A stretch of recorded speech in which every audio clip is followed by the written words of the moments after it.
And now on BBC Radio 4, it's time once again to join the show business legend, raconteur, after-dinner speaker and metal detectorist of the year 1968 to 1969, Count Arthur Strong.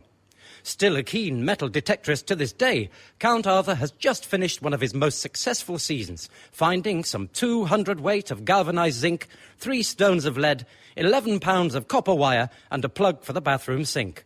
Join him now for this week's instalment of Count Arthur Strong's radio show.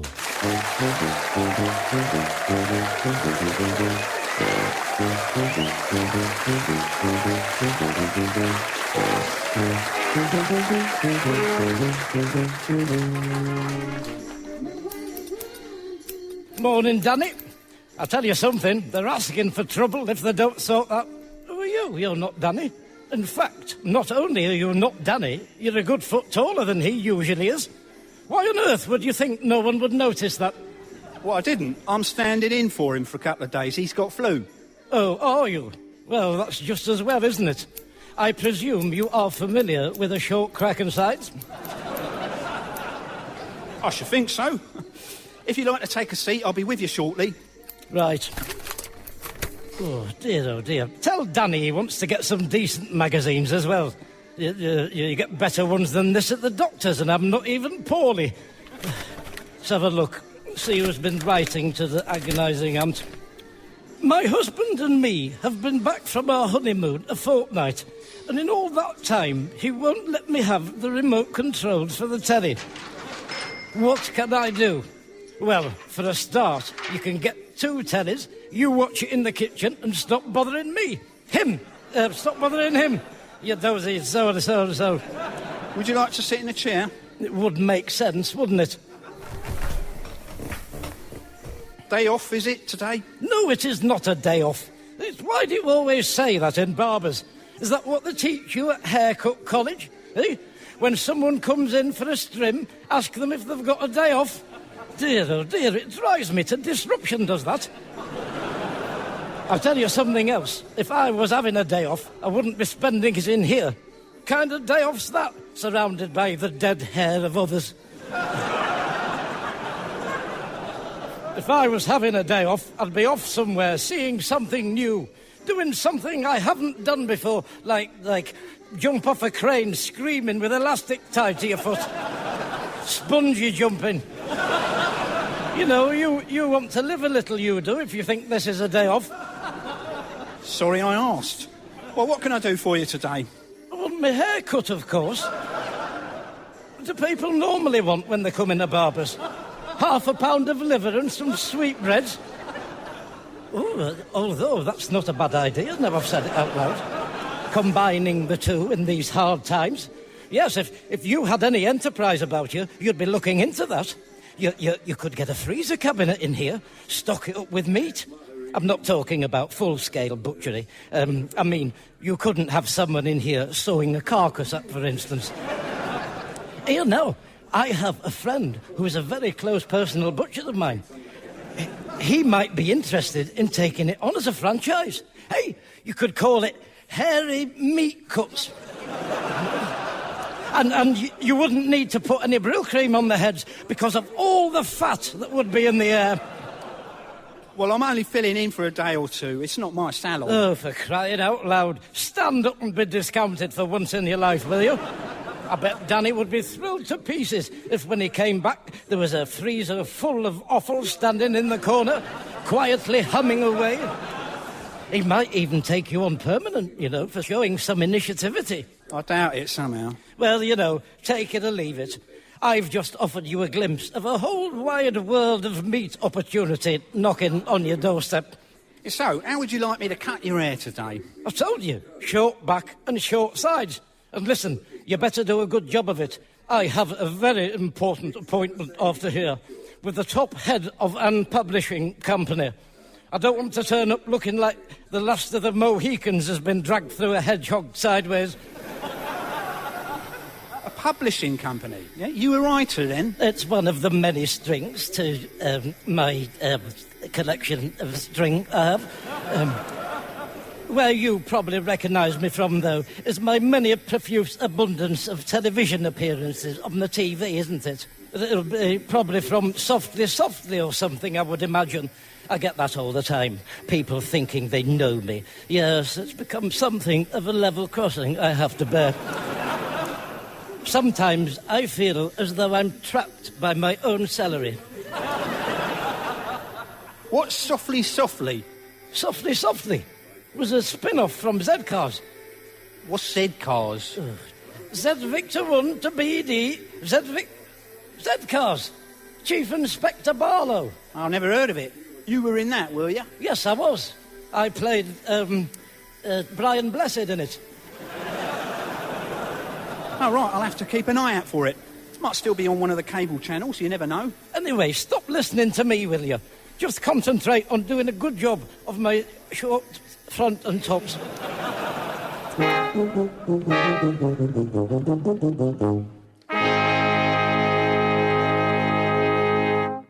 Right, let's have a look on this board. Oh, here we are, Prestige Publishing. I am in the right place then.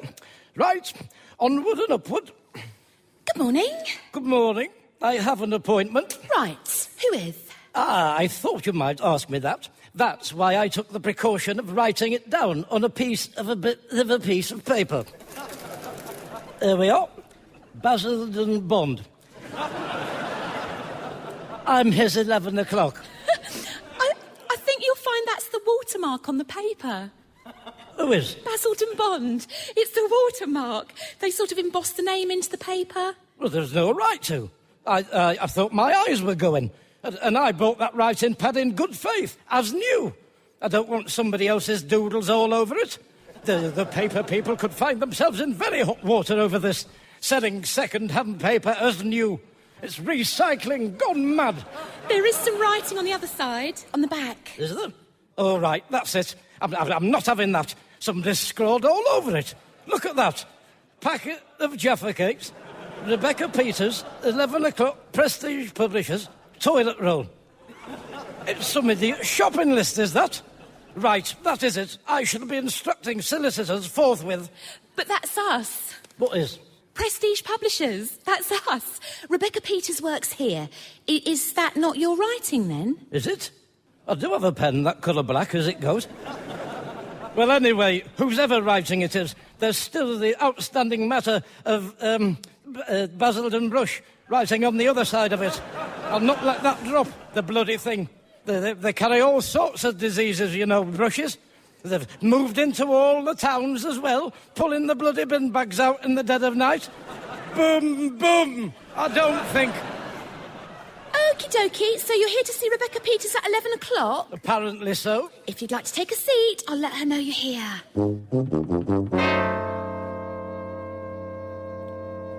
Right, do come in and sit down. Thank you very much. Can I get you a drink of anything? Now you've thrown me there. Normally, I don't touch the drink until the sun's gone over the yardstick. But if you're having one, I'll keep you company. A small pint of bitter would go down very nicely. And possibly a bag of pork scratchets. I meant a tea or coffee. Oh, did you? Right, well, I'll have a tea then, I suppose. Sarah, could you do some tea? Now, I thought it'd be an idea to get you in for a chat because I wasn't quite following what you were saying when we spoke on the telephone. So I thought if we met face to face, you could run your idea by me again and there wouldn't be any confusion. Oh, when you said to come in, I was under the impression we'd be talking Turkish. Discussing numbers, my advance, print run, and so on and so forth. Oh, we're some way from thinking about anything remotely like that. So, tell me again from the beginning, as though you're pitching it for the first time. Well, Sarah, my idea is... It's Rebecca. Where? My name is Rebecca. Who's Sarah, then? My PA, she's getting the tea. Is she? Well, that's confusing, isn't it? Maybe when we've finished our meeting, you two should have a little talk about that. What's confusing? All this. I'm called Rebecca. My PA is called Sarah. There's nothing confusing about that. Well, you say that, but at least one of us here doesn't know what's going on. At least one. Shall I continue? Please do. Right. I want you to imagine you're hungry, and you think to yourself, I want to cook myself something for my dinner to eat, but I don't just want to eat what everybody else is eating. I want to eat what Lionel Blair is having. Lionel Blair. Well, it doesn't have to be him. It could be any of that lot. Barry Cryer, it could be him. I've seen him eat. You see, this is what I didn't quite get on the telephone. What is it you're actually proposing? I like it. I like the way you do business. Let's cut to the cheese, Sarah. I am proposing a celebrity cookery book.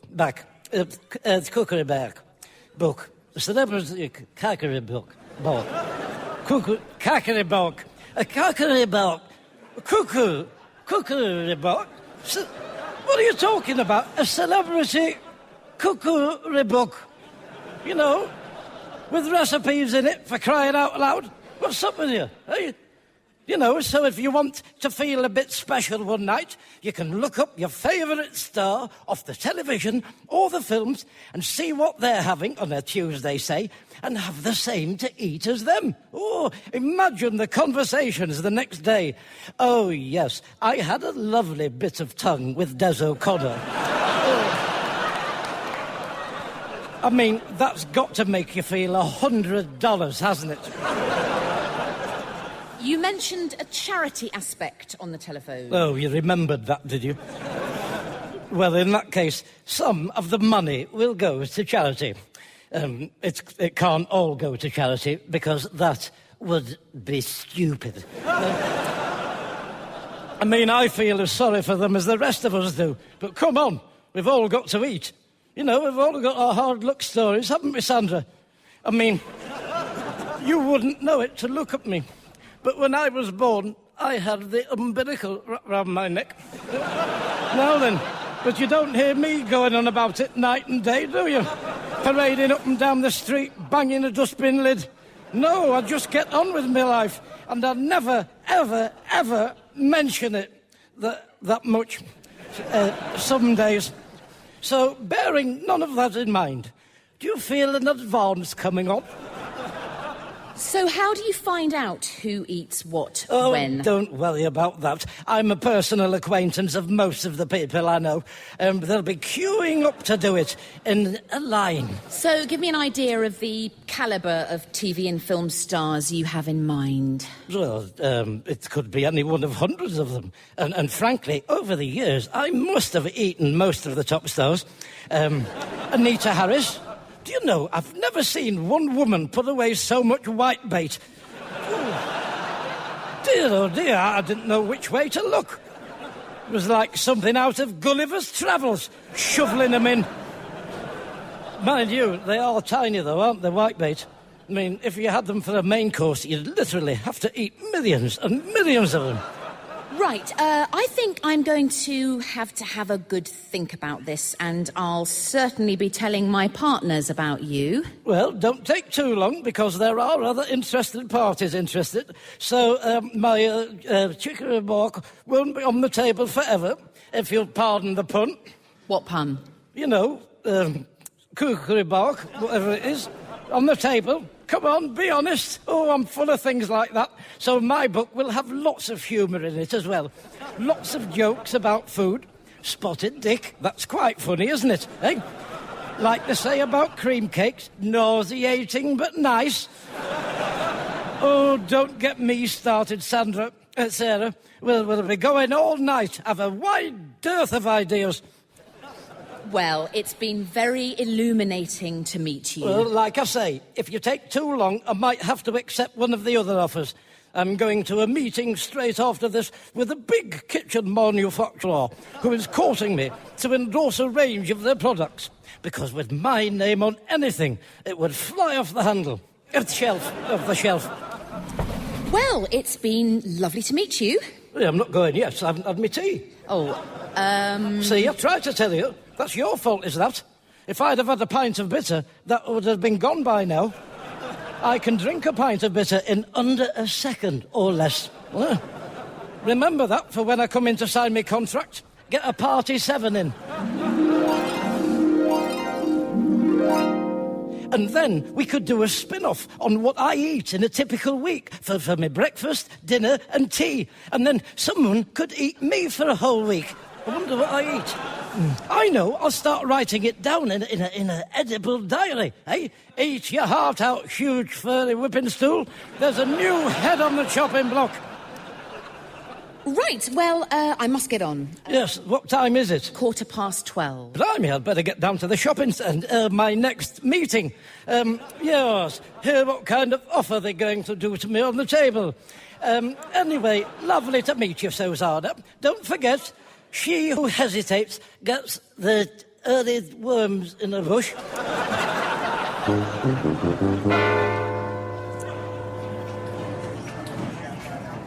Where have you been? You're half an hour late. I've had a very important executive business meeting, Billy, at boardroom level, which overran and bumped into the glass ceiling. Lovely. Look, I'm going to miss the doctors if I don't get off now. You know how all this works, don't you? Oh, don't worry about that. I've seen you do it dozens of hundreds of times. Any idiot can slice vegetables into slices. Yeah, well, don't forget to keep saying the product name as you're demonstrating it. I better go now. Right, go on then. Clear off. Leave it to me. Hey, and I'll tell you something. I bet I get rid of a few more of these than you would, with my pattern and background in show business. Plus, I have what they call animal magnesium. Right, well, I'll see you later. Now, what's this called, this thing? The Deluxe Veggie Slicer-matic. $9.99. Oh, that's daylight robbery. Why would anyone want to spend that much on this load of rubbish? Right, let's get a few sold. Well, there's not many people about, is there? Oh, here, I know. I'll slice a cucumber up. That'll draw a crowd in.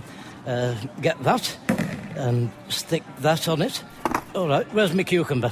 Here we are. Put that on there and simply slice... Ow! Me bloody finger! Oh, the sodding thing! Oh, that's cut, that is.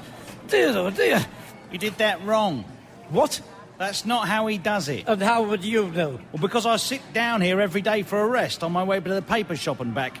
Always have a chat to Billy. Well, you know, I have a different technique to William. I'm more flamboyant. It's upside down. Yes, that's right. It's all part of my different technique I employ.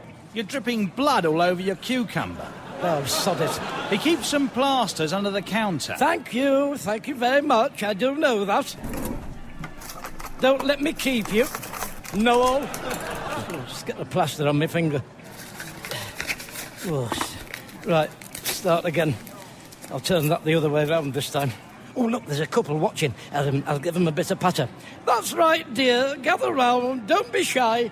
I used to be shy once, yes, because I didn't like nuts. That's right. I was a coconut shy. Oh, someone stop me. Here, now I tell you something. You'll have never seen anything like this before. I'm going to show you now.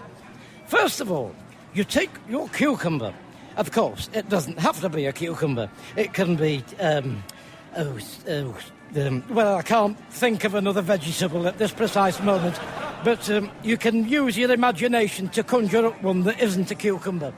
So, you take your imaginary vegetable and simply press it up against this and... Well, ow, me bloody finger! Oh, it's like a sudden death trap, is this thing?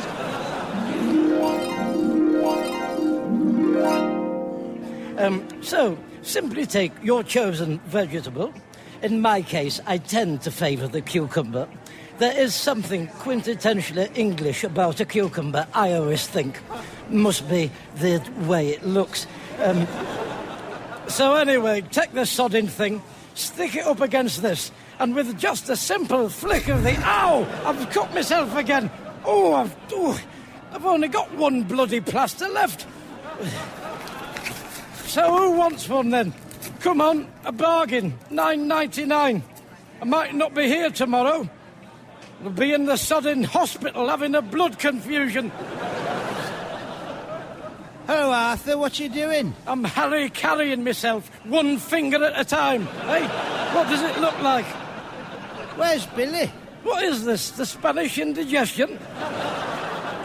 is gone to the doctors, if you must know. And because I'm the good samurai I am, I said I'd stand in for him. Oh, that's good of you. Yes, well, that's my trouble. I've a heart of blood. Well, I did have. Have you sold many? Selling, Geoffrey, isn't all about sales. Not if I have anything to do with it.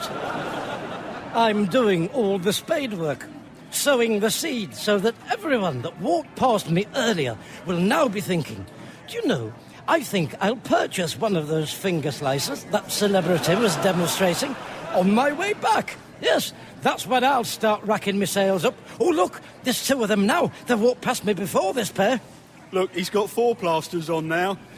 You're running out of fingers, mate. Oh, shut up and clear off if you're not going to buy one. Well, I wouldn't buy one of those. I wouldn't be able to afford the bandages. That's right, very good. Ooh, everyone thinks they're Arthur Askey today, don't they? It's these things, not me. They're rubbish. They're made all upside down. Here, what about you, Geoffrey? Have you got one? Oh, no, I don't need one. I just use a sharp knife. Oh, no, that's where you're going wrong. Sharp knives can be dangerous, Geoffrey. You see, the thing about this, the automatic finger, is they've thought of all that, and it's got all safety things built into it. Oh, yes, it's completely idiot-proof. You see, with this revolutionary new intervention, all you do is place the cucumber like so, and there you are, one perfectly cut finger. Do me a favour, nip to the chemist and get a packet of plasters. Better make it a catering pack.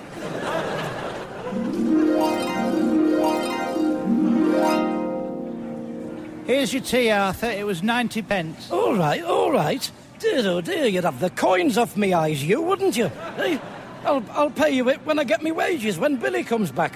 What about the plasters? Yes, and the plasters too. Now listen, are you sure you won't have one of these vegetable finger choppers? Because they'll be flying off the shelves in a minute. I'll do you a good price, $10.99. It says they're $9.99 on that. Yes, Geoffrey, that's because I've added something on for the plasters and tea. Because I haven't forgot I owe you that, even if you have. Oh, look, it's her from the publishers this morning. Oh, I don't want her to see me behind this. Geoffrey, quick, come round here, put this apron on. But why? I've got to get home. Just shut up and do as you're told. Just play along. Yes, very, very interesting. How much... good afternoon. Fancy bumping into you along here. Oh, hello. Just out for a sandwich. Same here. Oh, yes. I'm very hungry after my 2 business meetings in one morning I've had. Are you thinking of buying one of these? One?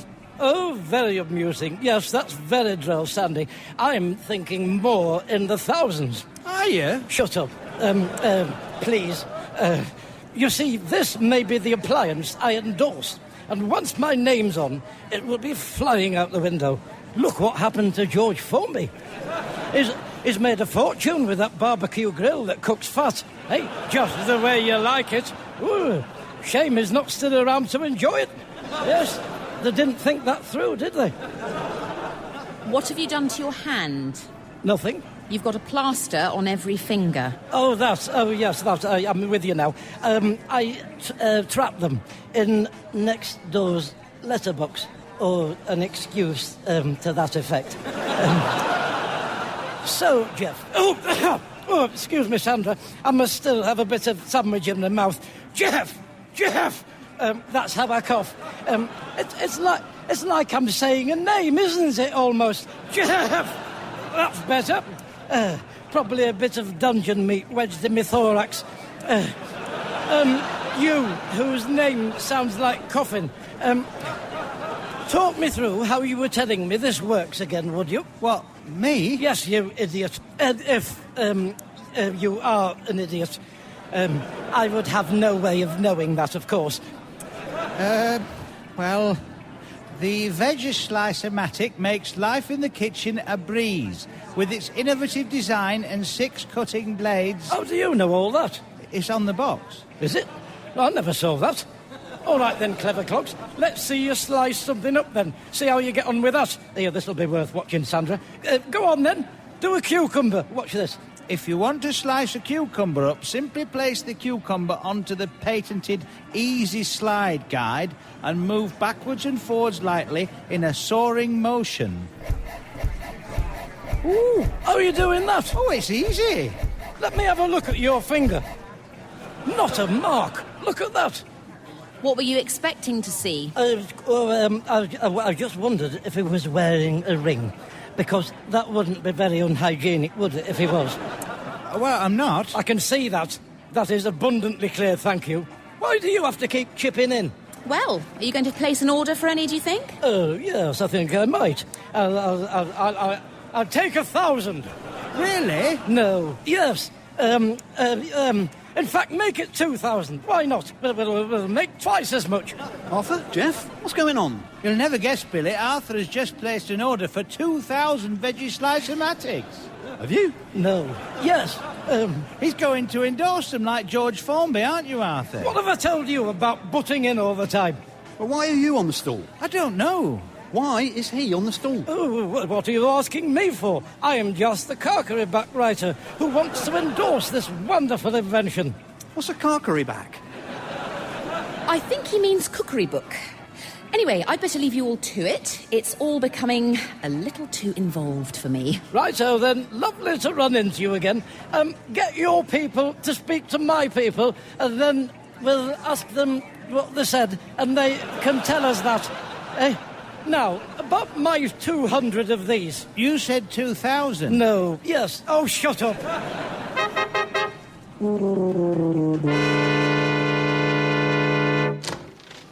Arthur, house tricks. I wouldn't know. I'm not Jack Daniels, am I? Right, well, what can I get you? I'll have a pint of bitter and a large Paul Daniels. You better give me a straw as well. Can't grip anything with these sodding plasters on. What have you done? I was helping Billy demonstrate his vegetable sluicer, if you must know. I'll tell you something, it's a speed trap, is that death slicer. It ought to be banned. It's a wonder I didn't cut an archery. There you go. Billy said to open a slate for him and put that drink on it.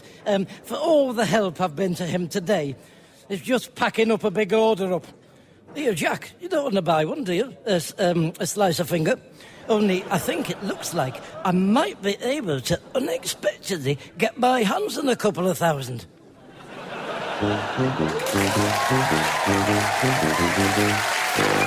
Appearing with Count Arthur Strong were Mel Gedroych, Alistair Kerr and Dave Mountfield. The script was written by Steve Delaney and edited by Graham Duff.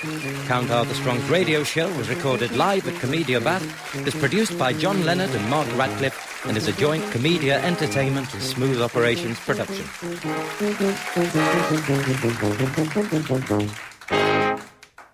And now on Radio 4, it's time to wake up, get those knitting needles out of the top drawer and finish those socks you've been promising your wife, whilst listening to the adventures of the show business legend, raconteur, after-dinner speaker and twice voted Trout Tickler of the Year, 1968 to 1969, Count Arthur Strong.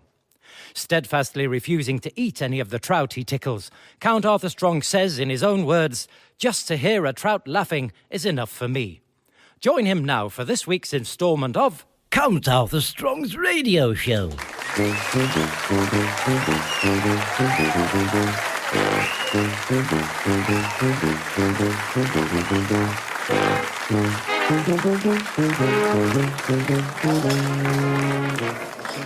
It was him. I bet you £1. It wasn't. I'm telling you, it was. I should know. I've almost met him twice once. What would he be doing here? Oh, you'd be surprised.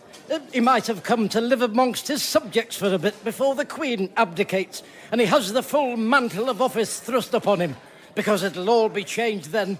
There won't be any polo mints and gallivanting around saying everything's like carbuncles. He'll have to keep his own counsel when he becomes our sovereign. I don't envy him. I've held high office myself. What, you? Really? Yes, when I was equity deputy on Mother Goose. Oh, I've never felt so alone. Anyway, come on, pay up. Give me that £1. I never said I'd bet. You're a very bad loser, Sally Marsden. What would Prince Charles be doing in the bookies? They're all into horse racing, the royal family. It's common knowledge. He'll have inherited a love for it from the Queen Mother, who I did actually meet once, for your information. She came backstage to meet us all at the Royal Commando performance. Did you speak to her? Oh, yes, I spoke to her. What did you say? I said, it wasn't my fault. He pushed me. Who? Bloody Perry Como, eh? When she got down the line to me, he nudged me in the back and I stood on her foot. What did she say? She said, oh, you're standing on my foot. Beautiful speaking voice. Even when furious. And hopping. Hello, is anybody sitting there? Yes, the invisible man. Don't sit on him, you'll squash his invisible legs. Oh, well, I'll just sit next to him then. He must get fed up of that happening. It's not really there, you idiot. I was joking. Dear, oh dear. As if the invisible man's sitting there. I mean, if you were the invisible man, would you really be in here? Eh? Jerry's calf? I'd be sitting somewhere much posher if I was the invisible man. I'd be at the bloody Savoy or the Ritz Cracker place, eh? Sat amongst all the mumblers and shakers. Eh? You could go anywhere if you're invisible. The world is your, the what thing with the pearl in it? Clam. Where have you been then, Geoffrey? I've been to the travel agents. Travel agents? What on earth for? To get some brochures on Italy. Oh, it's a lovely country, Italy. Lovely country. Lovely people, steeped in history. An unforgettable experience. Where have you been? I can't remember. What do you mean you can't remember? Oh, yes, I do remember now. I set out to go, but I didn't actually get there. There was an administrative error on the ticket, which was a mistake anybody could have made. But I swatted up on it all. The Vatican, Leonardo DiCapricorn, the Venal de Milo, Charlton Heston. Charlton Heston? Yes, Charlton Heston. He played an Italian, didn't he? In that film where he painted the cistern in the chapel. I'll tell you something. I'd have told him not to bother with the rest of the church the length of time it took him to paint that ceiling. Way over his estimate. It's scandalous. Years he was at it. The Pope must have wondered if he was ever going to move in. He did that picture on the South Bank show as well, with the lightning coming out of his fingers. Gondolas, that's another thing. That's where they come from. Oh, I tell you something. It's a funny bit in that James Bond film, isn't it, eh? When he gets in that gondola and it turns into a motorboat, then he presses a button and some wheels drop out and he drives off down the street in it, past all the restaurants, and they're all looking at it and pointing because they've never seen a gondola being driven down the street before by Roger Moore shooting at people. Oh, it's a good one, is that? On Her Majesty's secret pleasure only. Yes, that was in Italy. You see, Sally, you're learning something here, aren't you? I bet you're glad you've shut your trap for 5 minutes. Oh, and they do that hard cheese I don't like. Parmesan. What are you saying that for? That's what it's called. It smells like sick, whatever it's called. Here now, I've just heard myself say something that's got me thinking. Gondolas, you never see them here, do you? Why not? We've got canals. Now then, there's something to look into. There's hundreds of canals just sat there doing nothing. They used to be the arteries of this heart. Leeds, Liverpool, London, Brighton, Flanagan and Allen. You'd have no overheads with gondolas, apart from the gondolas. They just push them along with a big stick and a hat on, don't they?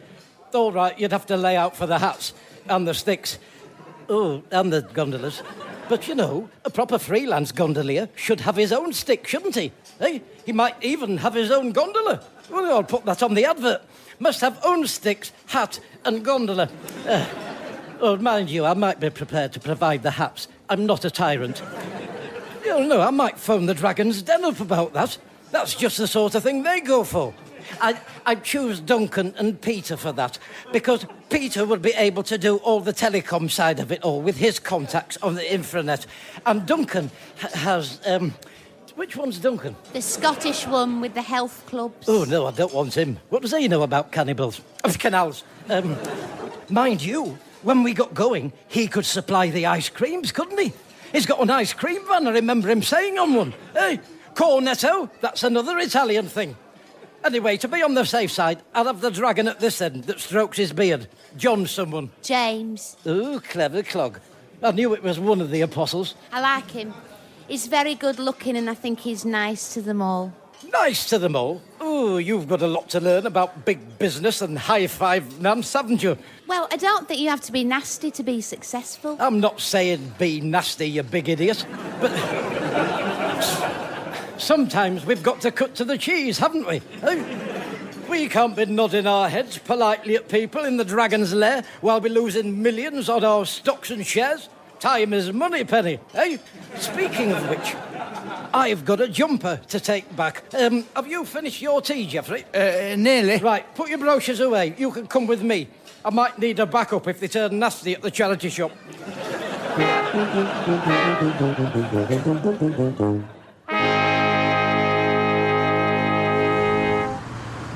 Right, look through that window and tell me if there's a woman on the counter with hair the same colour as a Brillo pad. Well, I could only see them from the back, but it's definitely a man, slightly balding and wearing glasses. Good. If it's a man, it's definitely not her. She's a woman, the woman I'm talking about. Right, follow me and stay close. Good afternoon. Hello. I wonder if you could help me. I'll do my best. That's all I could ask for. How refreshing to hear that said to me. Now, I recently purchased an pullover from you, and I'd like to return it with a view to exchanging it for another garment of apparel of my choosing in its stead. What? Good. I want to swap this jumper for another one. Well, why didn't you say that? That's what I did say. What's the matter? Is it too taxing for you? Hearing the Queen's English spoke like she intended it to be spoke when she wrote it all down for us? What's up with it? It's too tight. Well, looks big enough. It's an extra large one, this. Well, it's too big then, I mean. Have you got the receipt? Well, do you know, I put it to one side this morning to bring in, and I'm afraid my dog, there's wet on it. Eh? Oh, ate it, I mean. Swallowed the lot. Oh, it's a greedy thing, that, Dog? Yes, thank you. I do know what they are. Anyway, I decided against waiting for nature to take its course, if you get my meaning. Like most people, I have little inclination to sit by a dog's rear end waiting for a receipt. What kind of dog is it? What kind of dog is it? It's a blonde one with a tail it wags, a golden deceiver. Yeah? They're all the same anyway. What does it matter? I like dogs. So do I. I've got 4. 4? Ooh, I've got at least 4. Probably nearer 5. You don't sound sure. That's because one of them's just had hush puppies. And I forgot that. So I've got upwards of 4 shoes. Dogs! Anyway, will you shut up about dogs? If I wanted to talk dog, I'd go to Crusts with the rest of the idiots. I want to swap this jumper. I don't think I can do it without the receipt. Oh, for goodness sake, it's her. Who? With the willow pad head. Oh, you. I thought you were taking your custom elsewhere. Yes, that's right. Why are you here, then? But it's got nothing to do with the shop business, why I'm in. I just popped in to see if he wanted one of my puppies I've had. Oh, have you got puppies? Shut up. I don't want another dog. You said the jumper was too tight or too big. Oh, did he? Do you know what he does? I checked with the previous manager. Apparently, he actually bought a jumper here several years ago. And when it started getting a bit threadbare, he brought it back and exchanged it for a new one. And when that one started going, he did the same again. Goodness knows how many times he's done it. Oh, you want to stop there before you get a solicitor's letter off me? That's libel and slanderous, is that? Did he have the receipt? He said one of his dogs wet on it, then ate it. I didn't know you had dogs. Where do you keep them? Oh, in the garden, underground, in a network of tunnels. Now shut up, will you? Right, that's it. I see it's pointless trying to get any justice done here. I'll take my case to an higher authority. You'll be hearing from whatever that is when I've determined who they are. Good day. I think I might know somebody that wants a puppy. Oh, just get out, you twerp.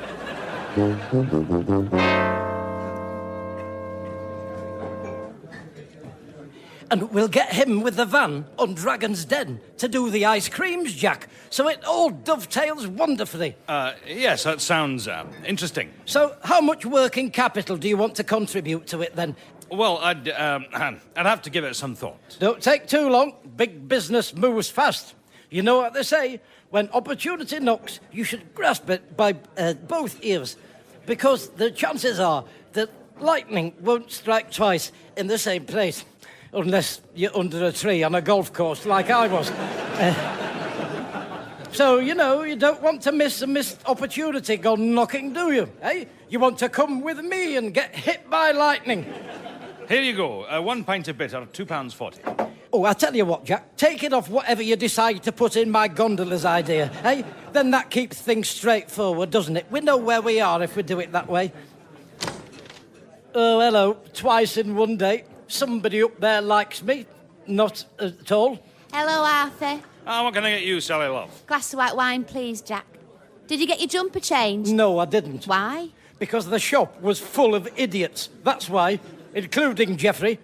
I tell you, if you want somebody to stand in the background looking moody and putting the frighteners on, don't ask him.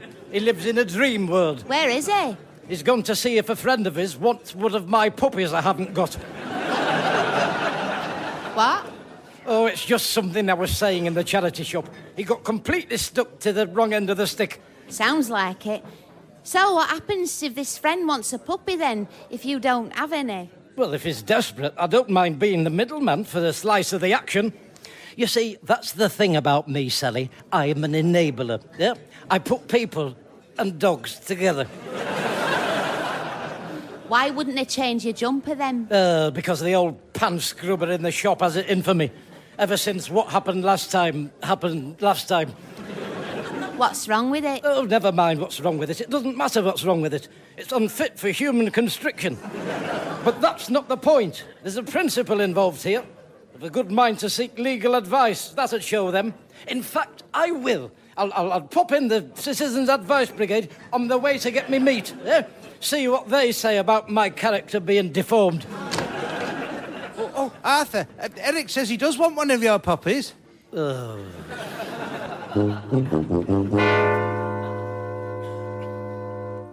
Hello, can I help you? Yes. I need some illegal advice on a very delicate mattress of some urgent pungency. You'd like to make an appointment? Yes, I suppose so, if I have to do that. When would you like to come in? Well, now, obviously. I'd be here on another day if I wanted to come in then, wouldn't I? Well, I'm afraid this afternoon is appointments only. Tomorrow morning is the next drop-in session. Drop-in session? Drop-in? Ooh, it all sounds very lax, doesn't it? I hope you tighten all that up when we get to the law courts. They don't like you being informal, judges. It's all my lord and my learned friend. If you just dropped in when Judge John Deed was on, he'd have you up on a contempt of centre court charge before you knew what had hit you. You cannot be serious. Here, he might get George Gently to throw you in the cells for the night.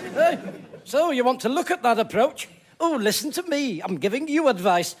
Mind you, I am a citizen, aren't I? So, you know, I'm here to be used.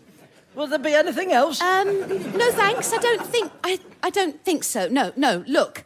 You'll be able to see someone if you come back tomorrow morning. Oh, no, tomorrow morning might be too late, the way things are looking. I mean, I'm worried it's snowballing like an avalanche. For example, I have to find a puppy now as well. And not just any puppy, a golden redeemer. And that's just happened today. That's just recent. The animals have been brought into it all. And I'm going to be up to my neck in it soon, recruiting gondoliers. Checking the sticks and giving the hats out before I know it. Oh, yes, if I don't take immediate action, it could all spiral out of control if we don't nip me in the rosebuds. Buds are made. The buds. Nip me in the buds. Goodness knows where it might all end. Well, we did have a cancellation. I do know that. Look, Let me have a word with the advisor and see if you can take that slot if he hasn't filled it. Take a seat. Thank you very much. Much appreciated.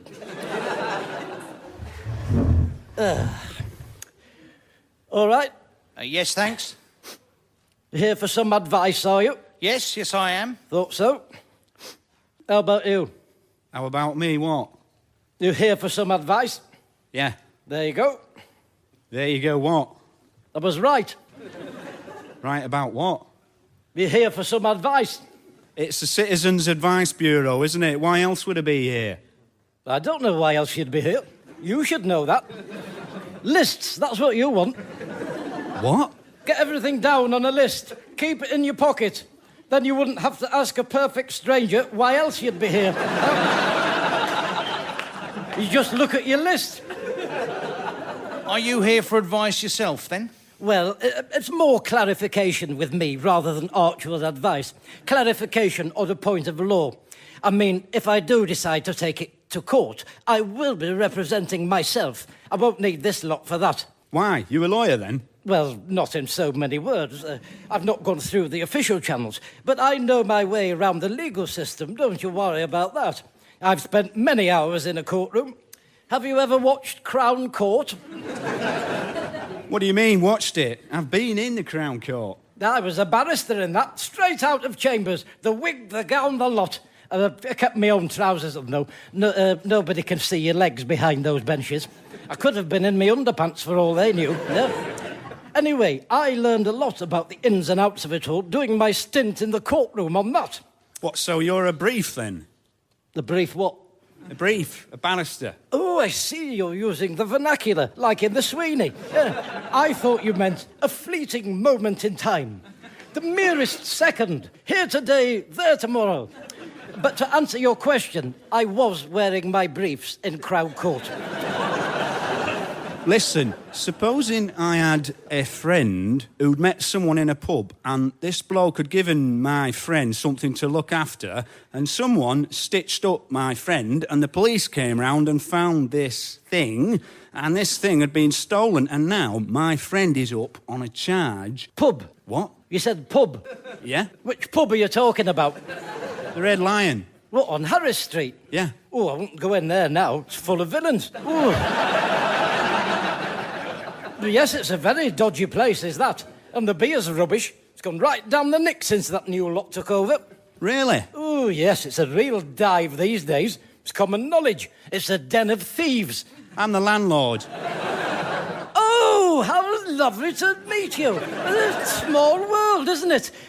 How are you finding it all there, then? Oh, excuse me, I've spoken to Mr. Firth, and he says he's prepared to see you, but you'll have to wait until he's seen everybody else. Oh, well, la-di-da for him. I've a good mind to take my custom elsewhere. In fact, that's a thought, that. I could set up a rival advice bureau. I mean, there's room for us all, isn't there? If it's obscuring your view, just burn it down, Mrs. Johnson. It's almost on your land. You'd think someone would have thought of that before, wouldn't you?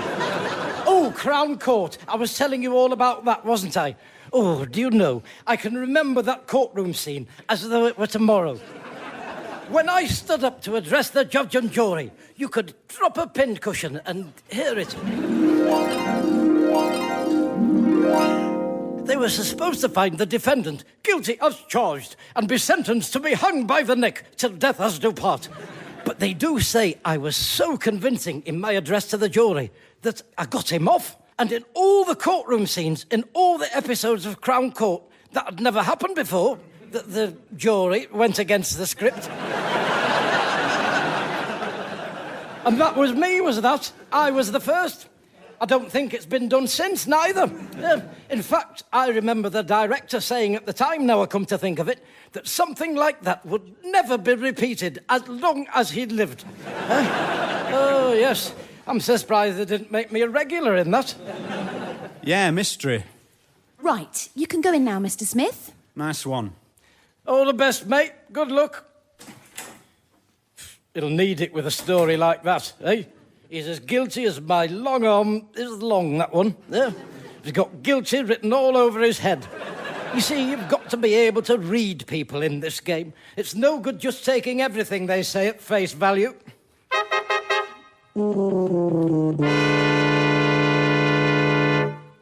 So, you know, what with my golden, delicious wetting on it and then eating it, I am afraid I seem to have mislaid the receipt somewhere within the dog. And what was the cost of the pullover? Oh, I don't know. How do you expect me to remember that? It was years ago. What was years ago? I thought the pullover was a recent purchase. What? Oh, yes, it is. Oh, you're quite right. Yes, that's right. It was a recent purchase. I couldn't have put it better myself. I'm glad you've come down on my side. Oh, well, hang on a minute. So what's our next move, then? Our next move? No. I suppose we should get them into a courtroom, shouldn't we? No, I don't think you should be thinking about that at this point. Well, if you don't mind me saying so, you haven't met the scouring pad in question. She was very intransigent this morning. I bent over her backwards trying to accommodate her. I was virtually thrown out of the shop. I have my reputation to consider, you know. If the press get hold of this, they'll have a field mouse with it. Dormouse. Oh, field day. They'll have a feeding frenzy on me, sticking their column inches into me. There's all that to consider when we're saying how much damages we want. Oh, hold on now. Just hold on a minute. I mean, some of the settlements they get these days, it's millions. I'm not talking about that. Let's keep things in perspex. You're jumping ahead much too far with all this. Well, that's easy for you to say. Nights are drawing in. I need that jumper changing for a winter one. A winter one? The bigger one, I mean. Oh, smaller, I forget which. That's him in the shop's fault, the one with all the dogs I was telling you about. Fancy having 4 dogs. You're asking for it, aren't you, eh? Oh, I tell you, one dog I can't stand. A whippet. Stupid animals. Right, well... My friend and butcher Wilf has one. Won't come when you call its name, you know. Yeah. Rupert. Look at me, Rupert. Rupert, if you'd just look at me, we'd be in with a shout, wouldn't we? Rupert! Look at me, Rupert! How did I know it wasn't its name?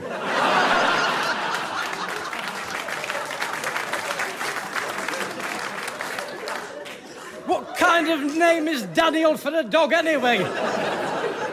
Should be called a proper dog's name, like Rover 1600. Look, I'm going to have to... Oh, do you know, it did a big mess on his settee. Oh, he was just about to sit down to watch Flog It with a pork pie. Oh. I said, that's not very hygienic upstairs from a butcher's, is it, Wilf? You want to get shut of that thing? He said, well, it's a bit of company for me when Mary's away. I said, listen, I like a bit of company. I'm very Gregorian by nature, as you know, Wilf. I said, but if any of those people left a mess like that on my settee for me to clear up, would be the last time whoever did it played whist round mine. And I will find out who it was. And on top of all that, I'm having to find a puppy that doesn't exist for a man I've never met. Now then, is there a court case there now? If we lump all that in as well. No! Well, can you give me a threatening letter telling them they've got to change it? No! What about if I suffered a personal injury while I was in the shop? No. Victimisation? No. Defamation of character? No. Libel? No. Slander?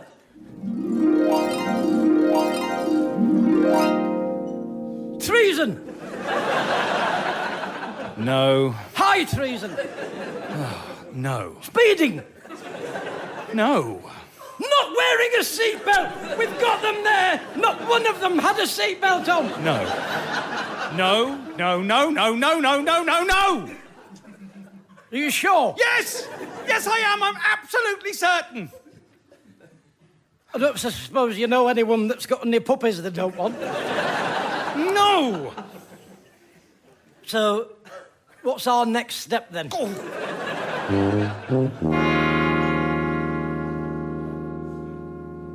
Well, I have to say, I was singularly unimpressed with the treatment meted out to me in that bloody place. I only asked him what the next step was. There was no need for that sort of language. Anyway, I told him to expect to hear from my legal people. Put me another sausage on, will you, Wilf? I thought they were your legal people. Yes, well, not anymore. Not after this afternoon's debacle. They wouldn't even give me a threatening letter. Do you need a bag? No, it'll go in this one.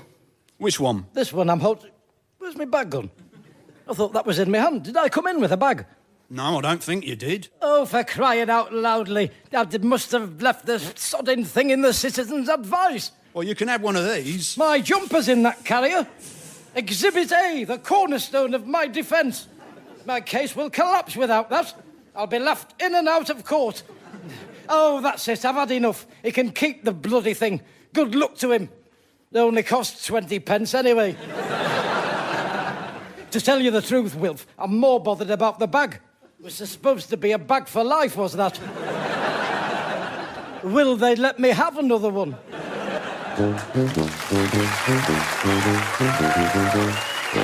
Appearing with Count Arthur Strong were Mel Gederoich, Alistair Kerr and Dave Mounfield. The script was written by Steve Delaney and edited by Graham Duff. Count Arthur Strong's radio show was recorded live at the Dance House Manchester, is produced by John Leonard and Mark Radcliffe, and is a joint Comedia Entertainment and Smooth Operations production.